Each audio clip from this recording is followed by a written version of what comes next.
Let's talk Texas House Bill 2 and what they're trying to do to help solve the school district budget deficit crisis. I've talked about this before, but school districts are basically facing a huge budget deficit crisis. And it basically is a result of a couple of different factors. The first is that the student allotment has not increased since 2019.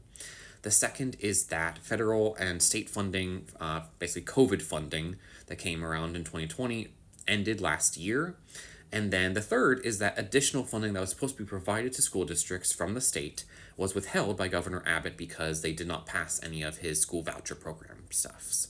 And so as a result of that, many school districts are running off of a budget deficit, meaning this year basically they are spending more money than they actually have.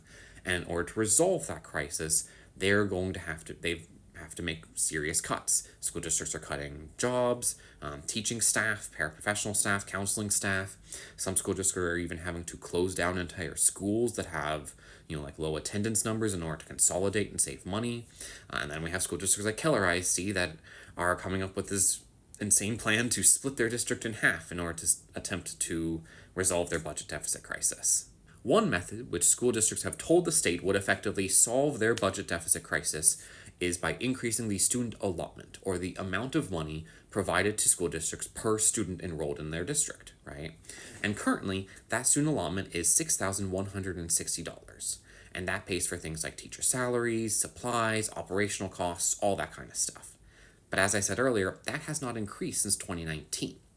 And so anything from inflation on all of those things, from supplies to anything that's been increased as a result of inflation, that has not been properly afforded to the school districts. Now, the federal and state government provided additional funding to school districts during the pandemic, recognizing that they needed some additional funding in order to pay for everything that was going on. However, that, like I said, that ended last year, and so as a result, school districts have been scrambling to figure out how they're going to operate within a very constrained budget. Texas House Bill 2 aims to rectify this issue by increasing the student allotment by $220, which seems okay. Hey, great, they're planning on increasing the student allotment. However, as many sources have pointed out, that is not nearly enough. In order to adjust for inflation and everything else so that school districts can operate as normal, the student allotment would need to increase by $1,386, thereby increasing it to $7,546, just so that school districts can operate as normal. So until the student allotment is increased or the school districts are provided with additional funding that isn't going to just disappear after a few years, school districts around the state of Texas, public education around the state of Texas, is going to be in a pretty dire straits.